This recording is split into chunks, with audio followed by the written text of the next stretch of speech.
আজ পয়লা বৈশাখ, বাংলা নববর্ষ ১৪৩২ সাল। আর বাংলা নববর্ষ মানেই বাড়িতে ভালো খাবার, মাছ, মাংস, মিষ্টি, চাটনি, দই হলে ঠিক যেন বাঙালিয়ানা জমে ওঠে। না, ধুতি না হলেও পাঞ্জাবিটা পরতেই হবে।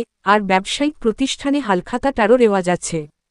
ক্লাউড কম্পিউটিং এবং ডিজিটাল অ্যাকাউন্টিংয়ের যুগে নম্র হালখাতা ঐতিহ্যবাহী খাতা এই পয়লা বৈশাখে একটি সাংস্কৃতিক প্রত্যাবর্তন করেছে। হালখাতা ব্যবসায়ী সম্প্রদায়ের জন্য নতুন আর্থিক বছরের সূচনা করে। এই দিনে দোকানদাররা গ্রাহকদের আগের বকেয়া মিটিয়ে নতুন করে শুরু করার জন্য আমন্ত্রণ জানায়, প্রায়ই উপহার, মিষ্টি এবং পূজা দিয়ে। শিয়ালদহ এবং আমহার্স স্ট্রিটের মাঝামাঝি বৈঠাখানার কোলাহলপূর্ণ গলি জুড়ে দোকানগুলি রঙের নতুন কোট দিয়ে ঝলমল করছে। হালখাতা কেনার জন্য লাইনে দাঁড়িয়ে থাকা ব্যবসায়ীদের লালবাঁধা খাতা বই বিক্রি করতে ব্যস্ত ব্যবসায়ীরা। পয়লা বৈশাখের আগমনের ইঙ্গিত দিয়ে অনেক দোকান লাল ও সোনার ব্যানার এবং গাঁদা ফুলের ফ্রেম দিয়ে সাজানো হয়েছে। শুধু কলকাতাই নয়, সমগ্র পশ্চিমবঙ্গে একই চিত্র। হালখাতা রাখার জন্য ডিজিটাল সরঞ্জামের আবির্ভাবের সাথে গত 2 দশকে হালখাতার চাহিদা কমেছে। খাতা বইয়ের চাহিদা কম থাকায় বেশ কয়েকটি দোকান তাদের ব্যবসার ধরন পরিবর্তন করেছে, অন্যান্য জিনিস বিক্রি করছে।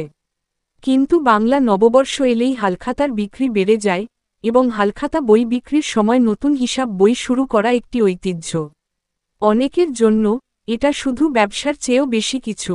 কথা প্রসঙ্গে বিভিন্ন ব্যবসায়ীগণ বলেন যে এটি একটি বার্ষিক ঐতিহ্য যে আমাদের নিয়মিত খরিদ্দারেরা তাদের পরিবারের সাথে হালখাতা দিবসে আমাদের কাছে আসে।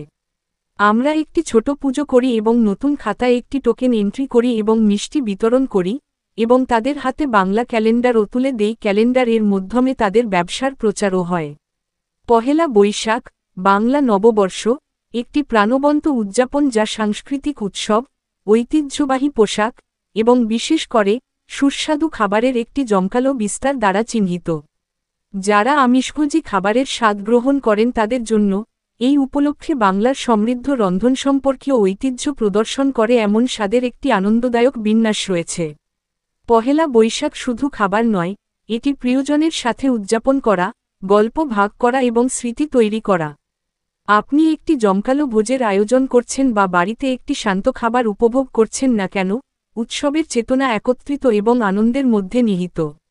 বাঙালিদের অতুলনীয় বাংলা খাবারগুলি হল সরষে ইলিশ, ভাপা ইলিশ, মাংস কষা, মালাই চিংড়ি, লাউ পাতা ভাপা ইলিশ, কাঁচা আমের টক চাটনি এবং আর অনেক কিছু। সব শেষে পাতে মিষ্টি এবং দই থাকতে হবে, তবেই জম্পেশ করে খাওয়া সম্পূর্ণ হবে। সর্বোপরি পয়লা বৈশাখ আর দুর্গা পূজা যেন বাঙালির প্রাণ।